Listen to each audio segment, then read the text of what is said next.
Good morning. Good morning. It's such a pleasure to be here. How many of you live in a city? And how many of you live in a smart city? How many of you are climate experts? How many of you are concerned about climate? Well, you're in the perfect place. This could be the very best panel you'll attend all day long. Could I have the next slide? Maybe. My name is Sandra Baer. I'm the CEO of my own company called Personal Cities. I'm also the brand ambassador for SmartCitiesWorld. If you don't know that company, you need to get to know us. We are a media platform based in London. And a lot of what's going on today will be on our website coming up in the next week or so. So please check out SmartCitiesWorld.com. Next slide, please.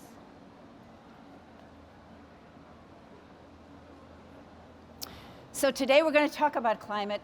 We have 3 expert panelists talking about heat and water and climate change and what you can do to make a difference in your life regarding climate.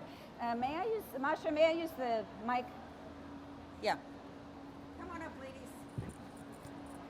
Please, come on up. So I want to talk a little bit before, just to set the stage for these excellent panelists that are going to now sit.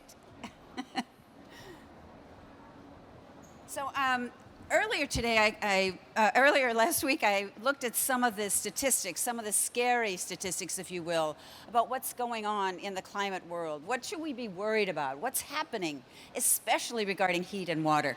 Look at these. I'm not going to read all of these to you, but look at these stats. Look at these sentences that really affect your life, the way in which you live on this planet. The last 8 years have been the warmest on record. Did you know that? Does everybody in Florida know that? Yes or no? You got to communicate.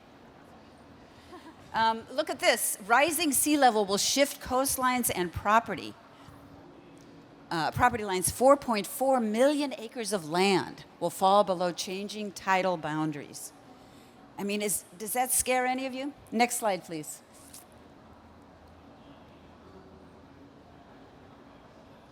There you go.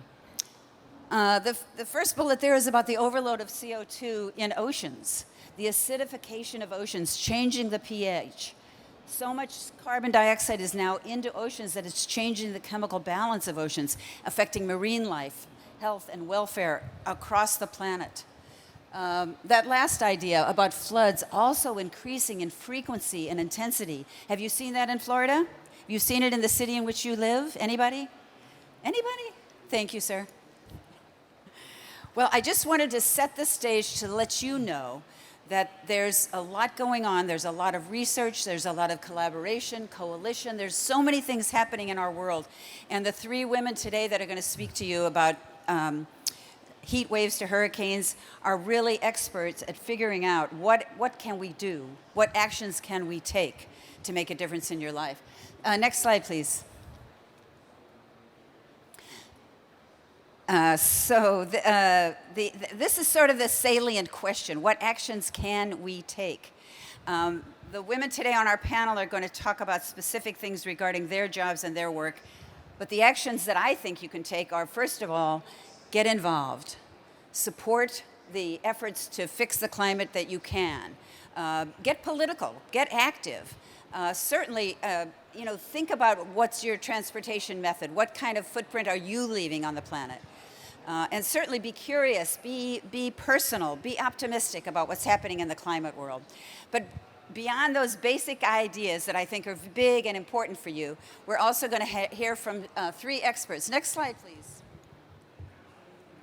So our speakers today are, first of all, Jane Gilbert. Jane is the Chief Heat Officer for Miami-Dade County. How many of you know about that title? Anybody ever heard of Chief Heat Officer before? Well, guess what? Jane is the first one in the United States of America. And the reason I know about that is because I live in Washington, D.C., and when I opened the newspaper the other morning, there was a big article about heat officers around the world, Jane being the very first one. So I learned about her job and the importance of thinking about heat in different ways. So Jane will be talking about what's happening with it and how we're going to change our way of thinking about dealing with heat. Our second speaker is Tiffany Troxler. Tiffany is the Director of Science for the Sea Level Solutions Center at Florida International University. Tiffany has done research. She will talk about some of the research she's done to make a difference in understanding the problem. Until we really do get the data, until we really do the research, it's really hard to convince people to change their ways of behavior, to convince companies to do things differently, to convince governments to get involved in a different way. Our final speaker is Kumari Drapkin. She is the CEO of ISeeChange, and Julia has an amazing track record over 12 years of measuring what's going on in the climate world, whether it's heat or water, all of the things that are affecting the way in which we live and breathe the air in our planet.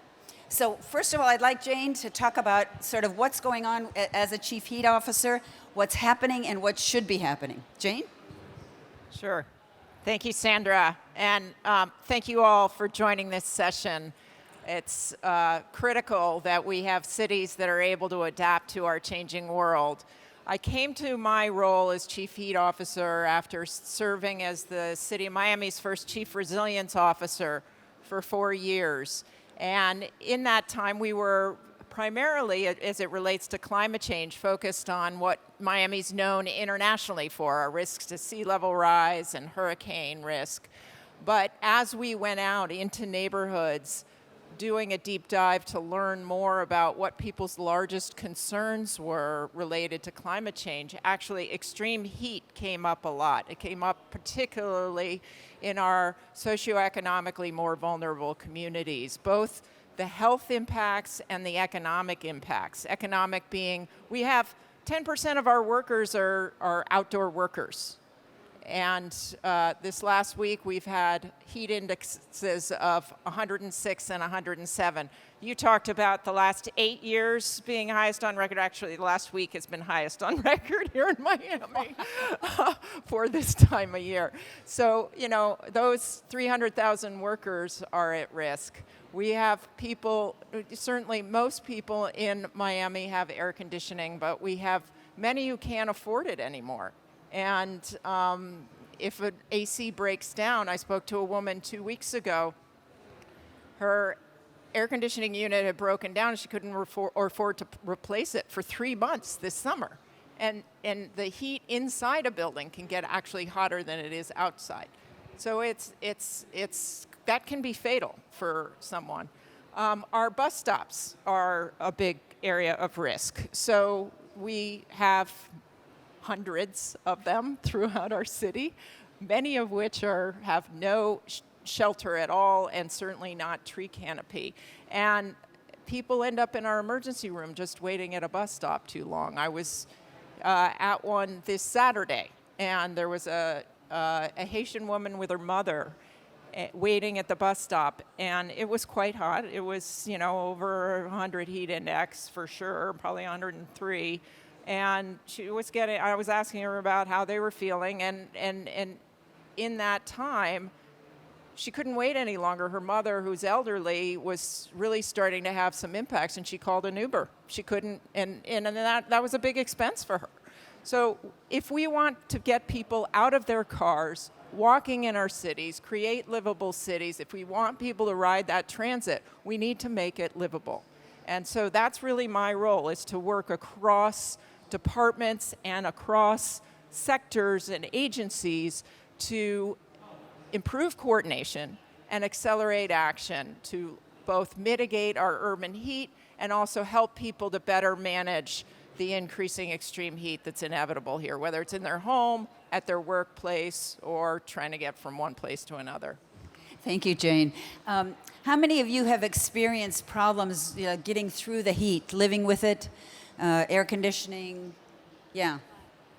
Good. Well, we want to hear your stories, by the way. So before I turn to Tiffany, think about questions that you have. Think about what you want to know from these experts, because I think the idea of this whole panel is for you to take away some ideas that you can put to use in your city, in your community, in your company.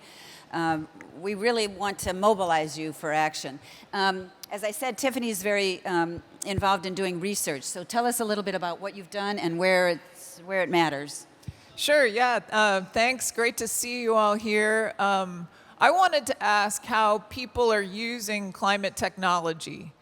Anybody want to, like, for data collection or creating new products or new computer modeling?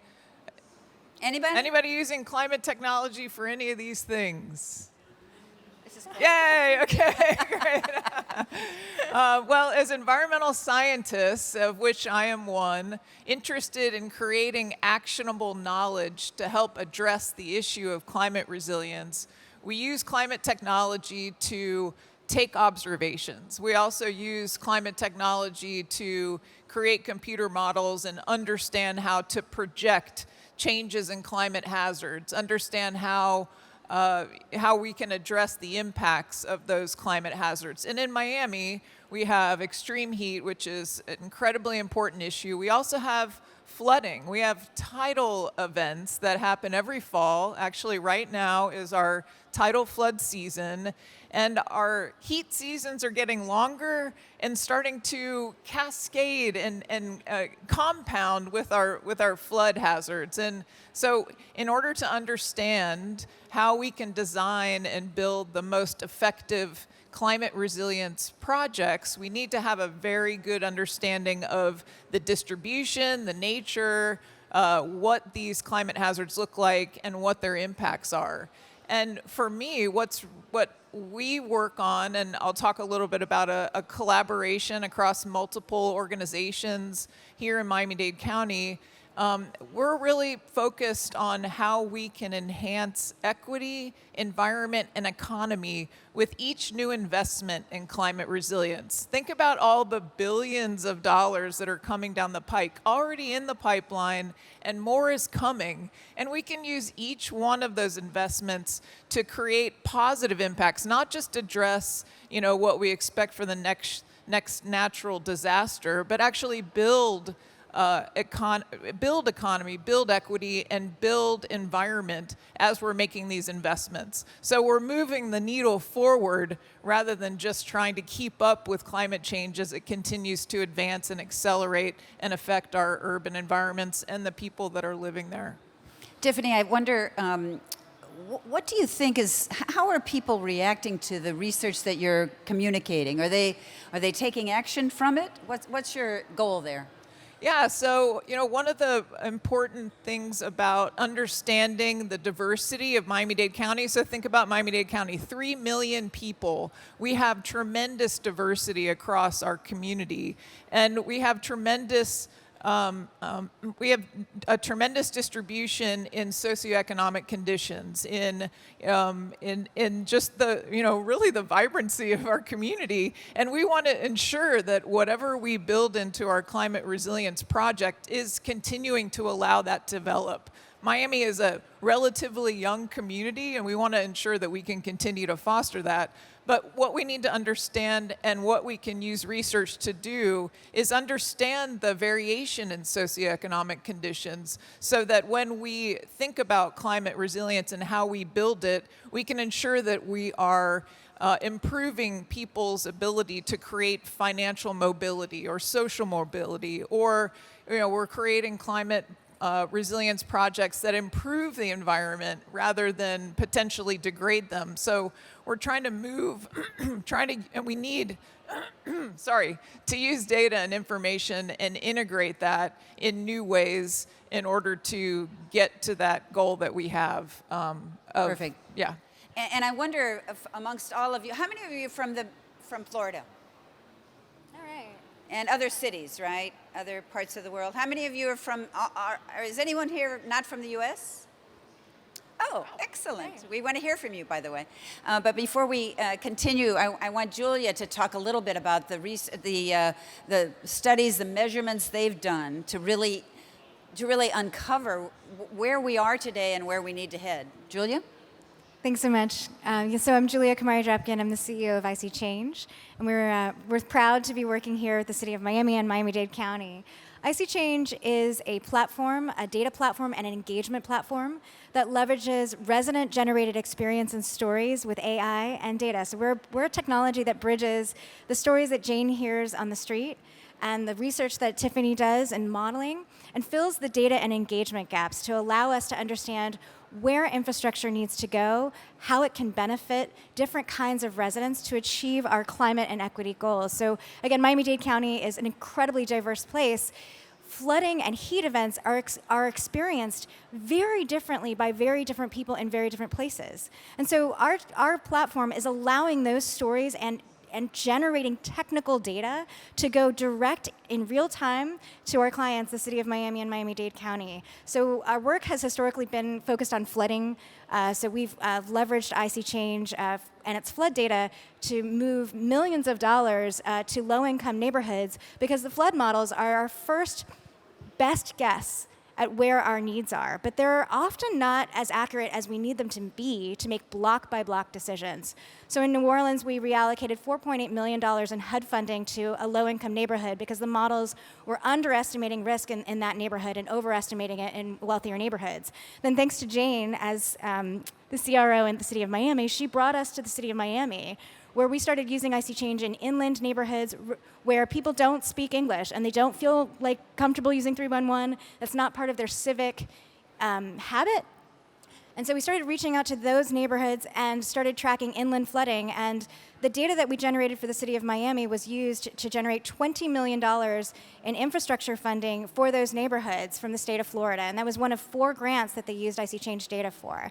They're also using it for coordination in the city. So multiple departments are getting the data in real time, allowing for that interagency, interdepartmental collaboration that is critical for climate change. Because heat touches housing, it touches parks, it touches transit, it touches equity, it touches health. These are ways that our cities aren't used to working, and climate is asking for this level of collaboration within a city, with researchers, with our community groups, and having an efficient way for us to all be seeing the same data, understanding community experience in real time is what ISeeChange is here. We're a tool for these amazing heroes in Miami-Dade County to use to leverage infrastructure in a way that will benefit us for the next century. Great. Jane, I'd like you to talk a little bit. In fact, it's so interesting. When I was reading the bios of all of these women, they're all talking about thinking in new ways, creating new coalitions, new collaborations. Jane, I'd love for you to talk a little bit about how you've gone about hearing all the voices in a community and making sure that everyone in this audience and around a community their voice gets heard. Yeah, so when Mayor Daniela Levine Cava appointed me as Chief Heat Officer a little over a year ago, she also charged me with putting together a task force, a broad task force to understand the problem and make recommendations. And I made the choice to co-chair that with Dr. Cheryl Holder, who's certified internal medicine doctor, but also has spent her whole career working with underserved communities and advocating for improved services and helping healthcare practitioners know how to work with those communities. But we also engaged community groups. We did a broad call for community representatives that actually had lived experience of the health and economic impacts of extreme heat. We had a lot of applicants for that. We had the National Weather Service, our health department, our municipal. We have 34 municipalities within the county, so we wanted them involved, our university partners. And but then we did a series of 6 public workshops, because having a 15-member task force is great for decision making, but it's not representative of a 3 million population county. So we did a series of 6 workshops. We offered some of them with language translation in Spanish and Haitian Creole, and we had great participation because of our partnerships with community-based organizations like Catalyst Miami and Miami Climate Alliance that have spent their whole decades of experience working with less advantaged communities. So they were able to help us with that recruitment. And we engaged over 300 people in the process, and we're able to hear from all of them. So our action plan is actually informed by that. And then through the partnerships, both with Tiffany mentioned starting out measuring the king tides and tidal flooding, but now they have a citizen science around measuring heat in the microclimates throughout the county. And we actually have engaged, she has engaged, we're in partnership, but it's really her leadership, engaged citizens and students to help provide data that's informing our future infrastructure investments as Great. well. Excellent. Do we have questions from the audience? What do you want to know about? What do you care about regarding heat, regarding water, regarding flooding? Anything? Come on. Somebody's got a question. And I'd love to hear from the international people in the audience what's going on in your neck of the woods, your country, your city that's different. Anybody? This is a conversation. Yes, sir. Speak up. So you can't use air condition our way out of heat extremes. So I'm curious, what other types of solutions are you working on in the Miami-Dade community that use other best practices? Great question. I'll paraphrase if I may. He said, we can't air condition our way out of these heat problems. So what other solutions do our panelists have to really address some of these problems? And I will add on to that question and say, what's the timing? Are we immediately needing to take action, or do we have 10 years ahead of us to just get this going? Jane, Yeah. you want to take the Yeah, first one? I'll start. So my office is Chief Heat Officer is part of a whole Office of Resilience in the county where we have carbon mitigation, we have people working on flood adaptation and overall water quality and sustainability. The way we have to design our actions has to be integrated. We can't create, it's a great question, you can't create solutions that are going to exacerbate the root cause. So at times, we have immediate need to keep people cool. We have public housing that have people without cooling. So what did we do? We sought for the highest efficient air conditioning units to get in there and made sure that those get recycled appropriately at the back end. But we're now, what our focus is requiring all new constructed buildings in the county and or affordable housing funded by the county to be at the highest efficiency. They have to be built to LEED Silver. They have to have a cool roof. So that actually these newly developed, and the county's already developed 14,000 new units in the last 2 years and has a plan for 18,000 more over the next couple of years, because we have a housing crisis. All of those units will be built far more efficient to what they're replacing. And so ideally, what we're delivering is less emissions, more cooling in the process. In addition, so it's solutions like that, efficient, particularly where the utility burden is felt the worst with our lower income populations. Secondly, green infrastructure, meaning trees and all sorts of vegetation, offer huge cooling benefits, not only to the outside environment, but also, if designed right, can help keep buildings cool. So that's a big area. And the county is now advocating, the building code is regulated at a state level here, but we're advocating for an amendment to require all new commercial buildings to have cool roofs, which would benefit, keep that AC down in addition to cooling the neighborhood. So we can't AC our way out of this. You're absolutely right. We need to look at integrative solutions that bring down our emissions and solve other co-benefits like trees, which can help with water quality and flood control and heat mitigation. Absolutely. We have another question, but before we go to that, Julia? Yeah, Tiffany? I have the benefit of seeing, we have a global community on ISeeChange, so it's a social media platform that allows people from all around the world to tell heat stories and to talk about solutions. So, we've seen residents using really innovative, window shades but really are protecting them from that direct sunlight. When you think about heat, you want to break it down in terms of where it's impacting. Is it impacting transit? Is it impacting productivity? But when it comes to like individual experience with heat, it really does boil down to the home. And not everyone has equal opportunity to make changes to their home, particularly our low-income renters. So creating incentive programs that allow low-income homeowners to do those efficiency improvements is a really critical policy tactic that allows for better safety and better energy efficiency. So on ISeeChange, we're actually developing a new tab, we're calling it the Solutions tabs. We are allowing residents to take pictures and to take measurements that will inform EV charging stations, but also inform energy efficiency. Because right now, you have people it's really hard to find low-income residents who are able to do the energy efficiency programs that LIHEAP and all of our federal programs offer, because they may not be homeowners. So you're trying to find the right demographics to do the right changes. So is it about windows? Is it about their access to cooling in the room that they sleep in? ISeeChange data in New York and in New Orleans has been used to inform cooling standards and cooling policies. So for example, our heat study for New Orleans, where we measured indoor urban heat in low-income houses, we realized that you can't physically cool an entire home at 80 degrees in certain kinds of housing. The most important room to do it is where people sleep.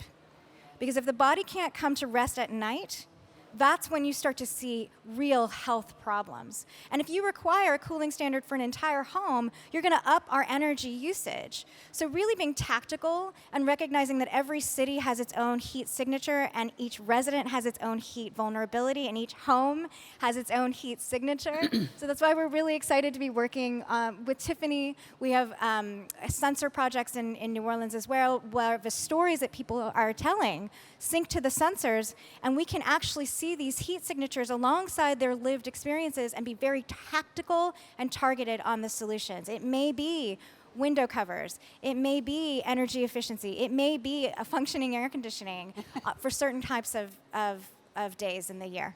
Great. Tiffany, you want to add on to that? Well, I'll only add that, building on the building code and existing policies, there are other nuggets of policy from federal to state and local that are already on the books that can be leveraged to bring more funds to local communities. For example, our nonprofit organization, Catalyst Miami, secured an award from the Kresge Foundation in partnership with researchers and other nonprofit organizations, created a policy advocacy agenda and focused it around heat. And one of those pieces that came out of that project is that, locally as a county, we're not recognizing heat as a hazard that would allow the federal government and the state government to release funds when we have heat emergencies and to help protect residents from future heat emergencies. So there are things on the books that can be used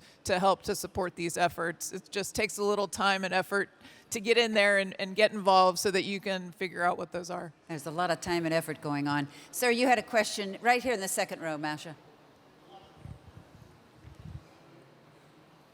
Thank you very much. Is there any way through which we can transform these heat waves